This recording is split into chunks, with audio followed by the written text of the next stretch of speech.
1971. We woke up in a different world, where the Cold War ended along with the Vietnam carnage. All because of the Dome. The Dome. A territory full of anomalous artifacts, phenomena, and organisms. We still don't know what it is. An alien city? Some kind of a testing ground or storage? Whatever it is, no living thing trapped under the Dome can escape it. Yet even this did not stop the research. The major powers created the Cronus Megacorporation to develop and explore the Dome. Its secrets became a lucrative business. The Spire station was built on top of the Dome to export the artifacts and import supplies and personnel. The city of Crystal Sands grew at the foot of the Dome, eventually becoming a major transportation hub. All this required thousands of employees, and there was no shortage of candidates. Romantics, pragmatists, and adventurers of all trades swarmed recruiting centers around the globe, seeking jobs at Cronus. You were one of those people. In 1976, your application was approved, and you went under the Dome towards the future. Whether a good one or a bad one, only time will tell.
The orange is dressed in a new jumpsuit. The shiny badge on his chest reads, Quentin Bisley, labor. He's side-eyeing the screen skeptically. Despite his tired, grim expression, his gaze is open and friendly. However, the general impression is unmistakable. Quentin raises his hands to examine the devices. They call them humane handcuffs. How about that? Truth is, there ain't nothing humane about them. They zap you real hard the moment you get your hands on a gun. But they sure look nice. Bisley lowers his hands again and smirks.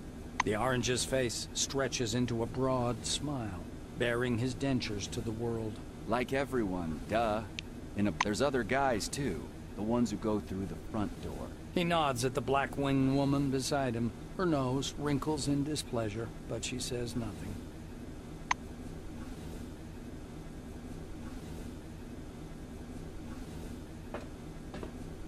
The thin, pale young woman is sitting at the window, leaning against the illuminator. We've crossed the border. No way back now. Even traveling by the funicular wasn't so thrilling. The white presses small hands to her blushing cheeks. You were thinking, why have no children been born under the Dome? I've got a working hypothesis, but I'm not ready to share it yet. She says softly, as if answering a question you didn't. Kimura shoots you a surprised look. You're familiar with the details of the briefing, right? To put it simply, the Dome is a selectively permeable environment. The white draws an invisible hemisphere in the air. Inorganic objects may exit the Dome without difficulty, but any living creature dies if transported back to the outside world. That's why we're all stuck here for an indefinite— Kimura is eyeing the Dome's mesh, glittering in the sunlight. Supposedly, it's something to do with the atmospheric composition, but it's a weak theory. She shoots a quick glance at the silver, and lowers her voice. I heard a rumor, or a conspiracy theory, that we can leave the dome at... A man with a mustache and a blue jumpsuit is standing at the window, studying the construction site below. The blue taps on the glass with one finger and gestures you to come and take a look. Seems like he doesn't speak English. Using sign language, mimicry, and all of your artistic talent, you're able to communicate with the planner. Once he's sure you're watching, Patanin points up in the direction of Spire Station, from which you departed a few minutes ago. He sketches the outline of the station on a broad, foggy section of glass. Once he's finished, the blue turns to you with a delighted expression.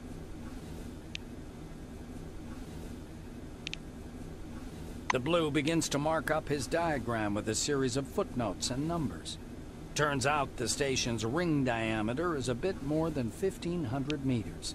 Its height above the dome is 300. With a series of confident strokes, the planner delineates the capsule's movement scheme, drivetrain, and massive hydraulic brakes on the glass. The engineer stops you with a gesture, and after rummaging through his pockets, offers you a small candy.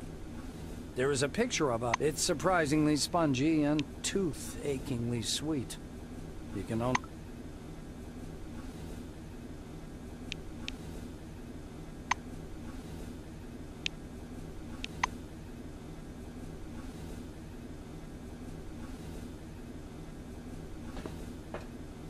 A tall woman is watching an ad playing on the monitor, arms crossed. The polished to a shine badge on her... She glances at you and offers her hand in a business... Greetings. Please take all necessary precautions. By that I mean, don't turn your back on him. Elsa nods at the orange.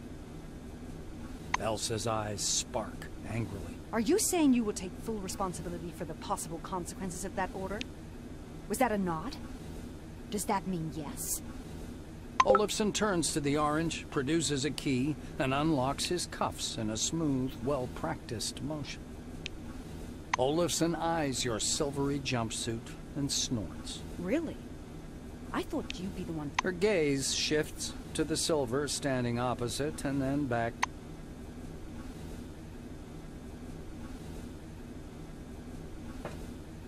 Bisley is bopping his head from side. What? He asks. Stopping by the door's porthole, you watch as the ground slowly approaches. It looks brown-black through the tinted glass, and smoky blue at the horizon. It almost seems like the clouds are pulling apart there. You can discern the regular pattern of a settlement in the mists, hanging over the northern section.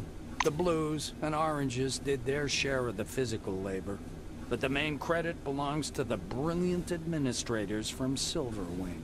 Just as you're about to move away from the window, you notice a whirlwind beginning to form above the ochre plain. The gathering storm drifts unhurriedly above the desert, a crown of green lightning flashing at its core. Clearly no ordinary weather phenomenon. It must be one of those anomalies. The outlines of the landing site, blurred by clouds of dust, appear behind the greenish glass of the porthole. The capsule shudders as the braking devices engage.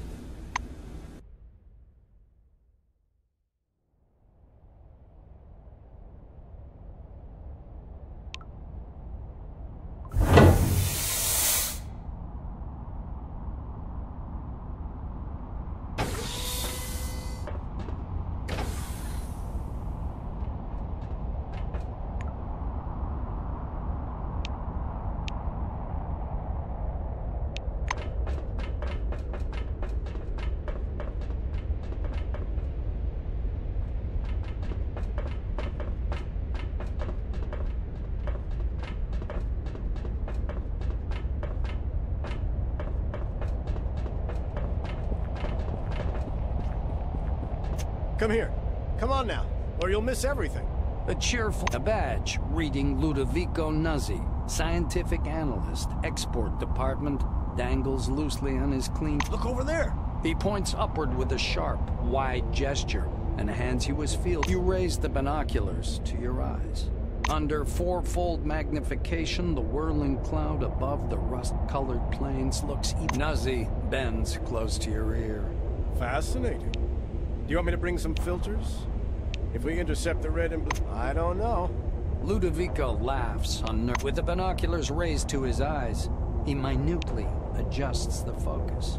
It's a massive whirlwind. The scientist looks blankly at you. Ah, this? Ludovico points at the building behind him. I work in Concord Station, categorizing Nazi points upward. Then the capsule takes the relics way up there, all the way to the spire. He offers you his binoculars once again. Do you... Nazi looks from you to the capsule. He flings his arms up. Oh, mi scusi. Excuse me. Yeah, the storm is growing stronger.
Just great, Mr. Monty James. Hello, come With up luck to the like desk, yours, please. I I'll wouldn't spend any register you. money on the lottery.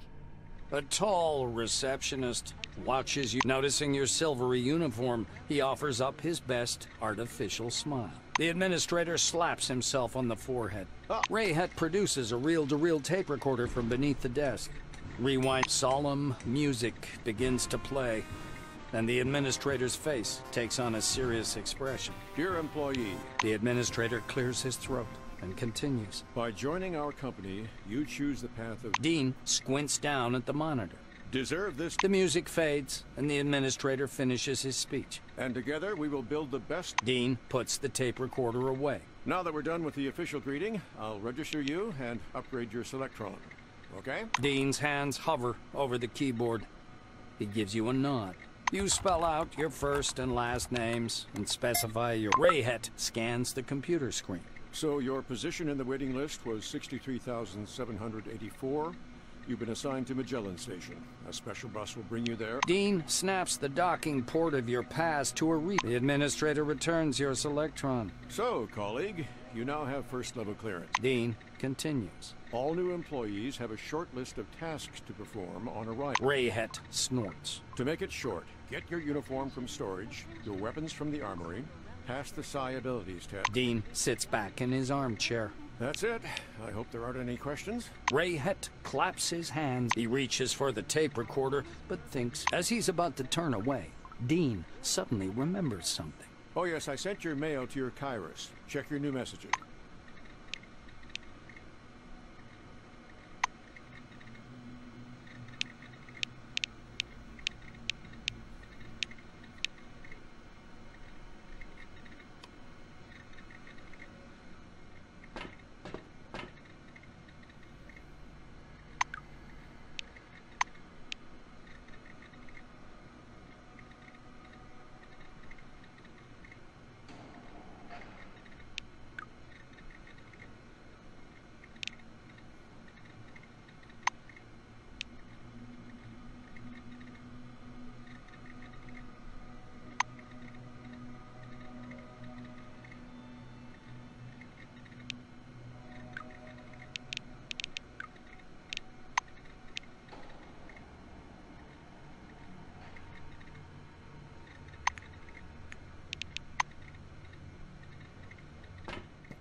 Your reliable guide to the world of the future. When the dome was found, a small research camp it'd soon become a city. But attention, attention. Please handle relics carefully. Behind the storage counter, you see a small, neat guy. Oh, what a lovely angel. Came down from the heavens. Good morning. Never taking his gaze off you, a full minute later, he reappears, grimly rubbing his jaw. The silver finally stops and pins down a particular page with his finger. Maynard smiles at you over his glasses, practically stripping you naked with his gaze. The silver disappears into the back for a while and returns, unfolding the package. Maynard, a silver suit jacket with coal black shirt and dark trousers. He raises a finger. One more important thing. In accordance with Order 16-225, helmets and gloves are not issued, but they're available for purchase from me. Please bear in mind that a full set includes headgear or a mask, jacket, trousers, gloves, and boots. Sydney hands you the package. Here's your uniform. The silver touches your hand lightly.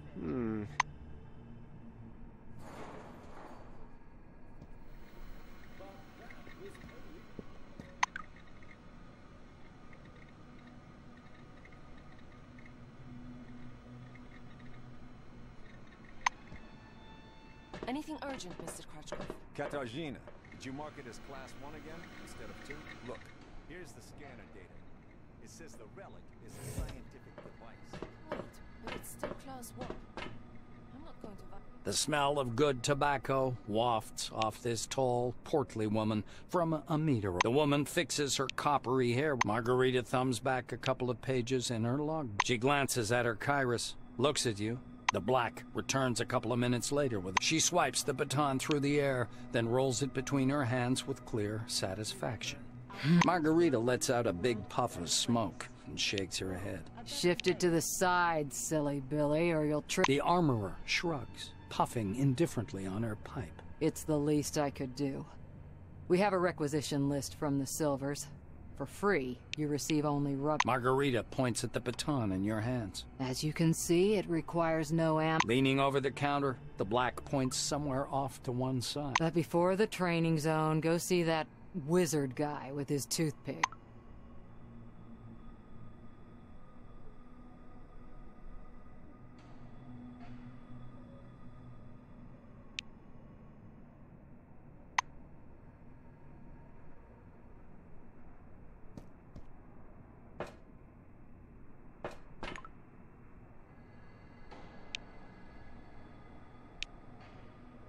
I'll complain to the Silvers about that idiot.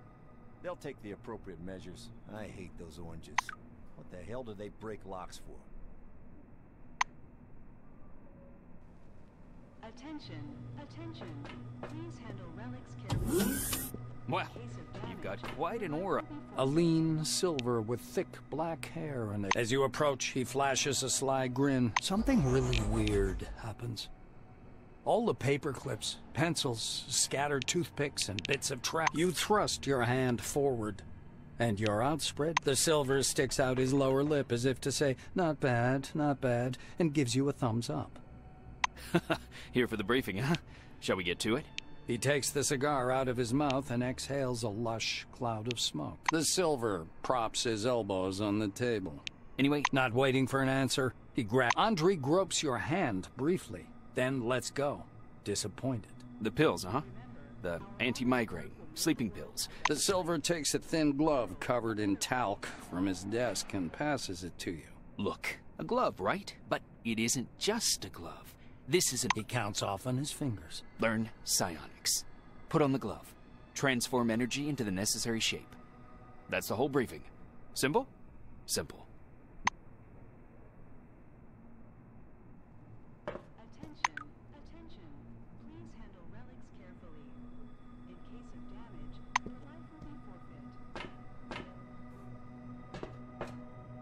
As you reach to open the sliding door, an engineer in a bright blue... You're a newcomer, right? It's a straight-up open house here today. The technician slaps the door with one hand. You have to wait until I'm done. Some orange jammed up the lock with chewing gum just for a laugh. They're like animals. Penkovsky chuckles. Looks like you don't get it. Tons of relics. He turns back to the lock. So in the meantime, take... Maxime extracts a thin... Though there's another way. You want to learn something about picking locks? It's a useful skill in all sorts of situations. He looks at you expectant. The blue's getting excited. Penkovsky presses his pick lock, and an odd device... Using a mechanical pick lock is easy peasy. No special skill required. He gives you a quick lesson on how to... By the way, you can carry your tools in your belt. It's much handier to have them right there. Penkovsky shows you his utility belt, where he keeps all... Actually, finding tools under the dome is no problem at all. The blue solemnly raises his index finger. And one more thing.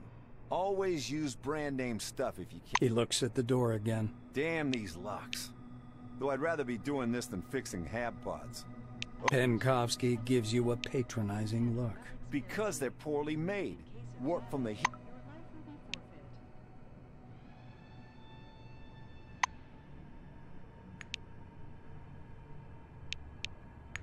I repeat, get a lockpick and attach it to your utility belt. And then, apply it to the door. Yes, apply is the proper word.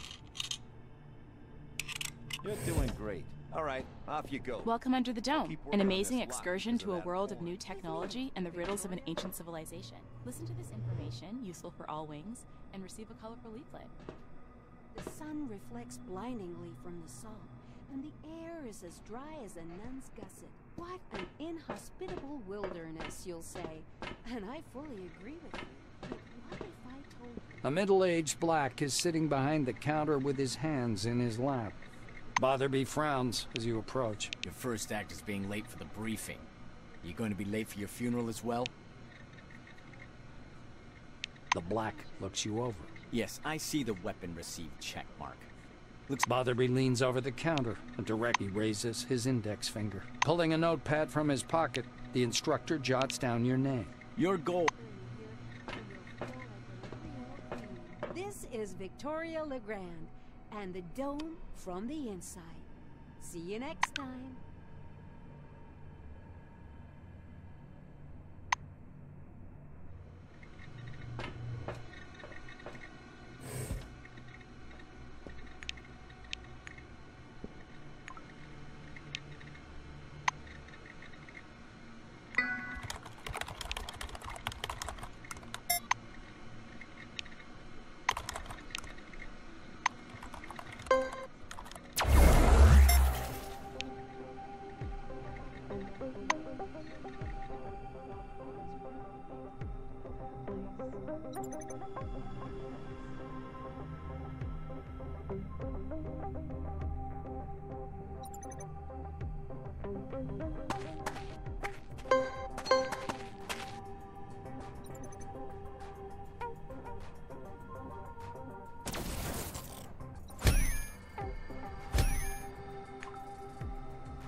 Botherby nods grandly. You made it. The sun reflects blindingly from the salt, and the a world of new technology and the riddles of an ancient civilization. Listen to this information, useful for all wings, and receive a colorful leaflet. You see a tall scientist in a white... The man turns at your footsteps. He glances from you to the glittering watch on his wrist. Finished with his unusual... The scientist puts the clipboard aside. He shows you his watch dial. According to the rules of this briefing, I have to touch on a large number of topics. Sebastian produces his handheld and clicks some buttons. I checked your scanner. It's working. The instructor watches you with displeasure. Are you listening? Scan everything that might be of scientific interest. First of all, anomalies, He places a canvas pouch in your hand. This pouch is full of bolts. You can temporarily discharge an anomaly. Van Olden pushes a button on his stopwatch. So, my oral briefing fell within the allotted span of time. Any questions you want to ask me? The scientist glances at his watch again. He rests one finger on the button in preparation to start the timer. You're going to go downstairs and scan relics. I will be monitoring. He smoothly extracts a jar of yellow pills from his pocket.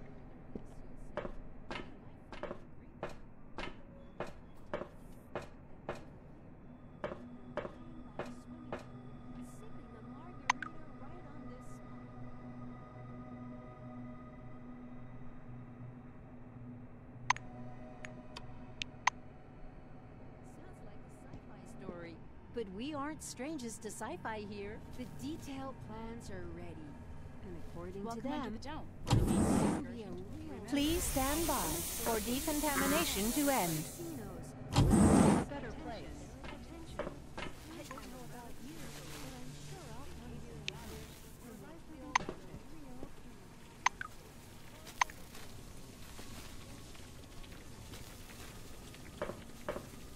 Van Olden gestures back at the...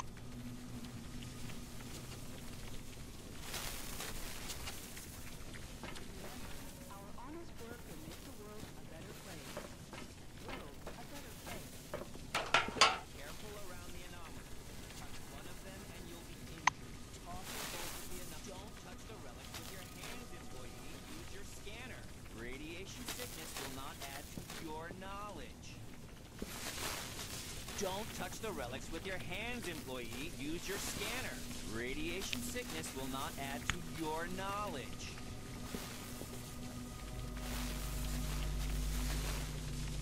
Journal entry. A successful scanning attempt. You're doing all right so far. Go ahead. I'll keep an eye on you and make sure you don't screw it up. Journal entry. Watch out for anomalies. Touch one and you'll be to both the anomalies discharging. Journal entry. All three objects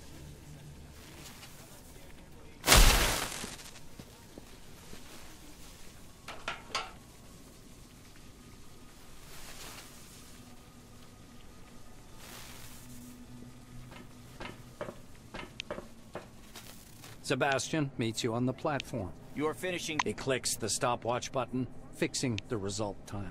The scientist turns back to his notes. Not bad. One question? The scientist assumes a superior expression. I knew you'd come up with... He glances at the shimmering blue light in the eco zone. The truth is... Sebastian points a thin finger at the clustered lightning. Van Olden clasps his hands behind his back. I know you don't care, but I'll say it anyway. The White's gaze strays back to his clipboard. If something terrible happens... Sounds like a sci-fi story, but we aren't strangers to sci-fi here. The detailed plans are ready. And according to them, there will soon be a real resort city in the west, with bars, casinos, spas. Welcome under the dome. An amazing excursion to a world of new technology and the riddles of an ancient civilization. Listen to this information, useful for all wings, and receive forfeit.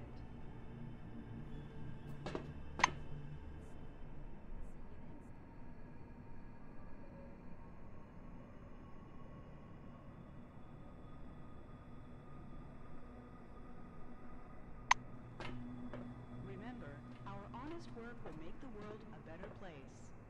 World a better place. Welcome under the dome, an amazing excursion to a world of new technology and the riddles of an ancient civilization. Listen to this information, useful for all wings, and receive a colorful leaflet. Ed, spit it out. I can see that something's bothering you. Well, employee, please come here. There's an urgent task for you.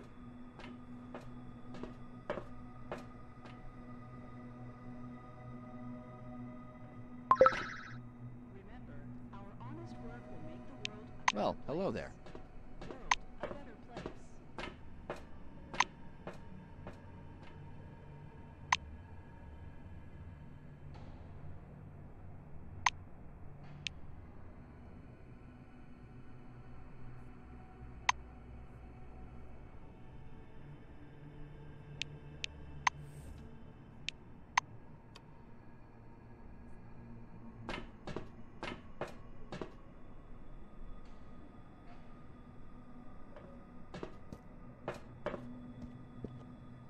The giant display glows welcomingly when you approach. A gray old man with high cheekbones appears and squints out at you. He leans close to the camera, his glasses glittering. My name is Martin Kingsley. He reaches for something out of view and produces it. He marks one of the pages with a pencil. Silverwing. Colleague, I'll be honest with you. It's crucial for me to know my managers. So I'm asking you straight. Why did you choose a career in our division? The administrator jots down a word or two. All right. I put that down. Kingsley closes the file and folds his hands in front of him. Thank you for your reply. I learned a little more about you. He assumes a serious expression. When the dome was discovered in Kingsley drums his fingers on the unseen desk, his gaze focused somewhere beyond. I see. You were enticed here. You can't make out his eyes behind the glare on his spectacles, but he seems to be staring directly at you. Here's the truth. He looks back at your file. I say, do what must be done. Because that's what the Kingsley points at the camera. You're from Silverwing. Special requirements are imposed upon you. Putting the folder aside, he sits back and stares at you in silence.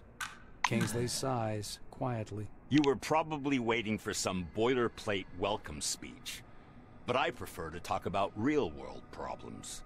Glad. Martin nods slowly. I apologize once again for this long distance. He moves closer to the camera. I'm going to show you a short video. Kingsley's face freezes on screen. I have an urgent mission for an employee of your background and qualifications. Martin noisily clears his throat. The speakers produce a hollow click. Purple, gray, and black. You're not really interested in the movie. Instead, you eye the austere interior. The speaker's voice seems to come from a distance. In November, the camera glides through dim caverns as the speaker continues. C-12 Nashville is an innovative The film abruptly cuts out, and Kingsley's face reappears. The rest of this information is classified. Hopefully you get them. Martin adjusts his glasses. So, the task. Nashville base stopped transmitting and receiving signals yesterday evening. The chief officer rubs his forehead. Normally. He looks down at the documents again.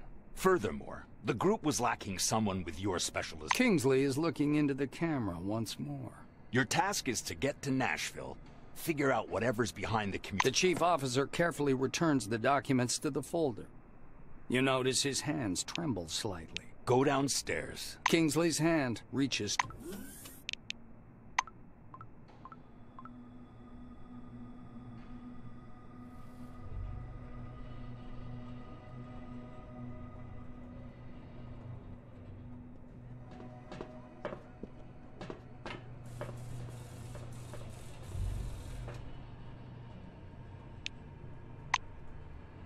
Good day to you.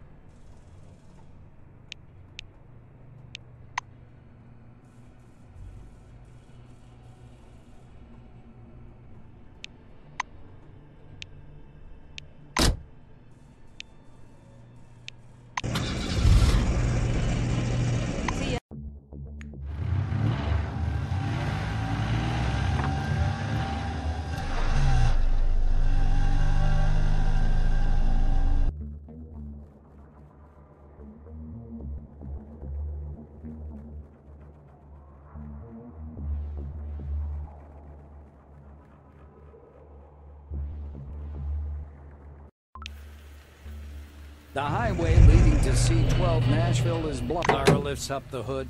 The engine's boiling, so we'll have to wait. You do know what happens when The blue looks at the engine again. We wait. As soon as it cools down, we'll go. This storm worries me more, but it's not an insurmountable problem.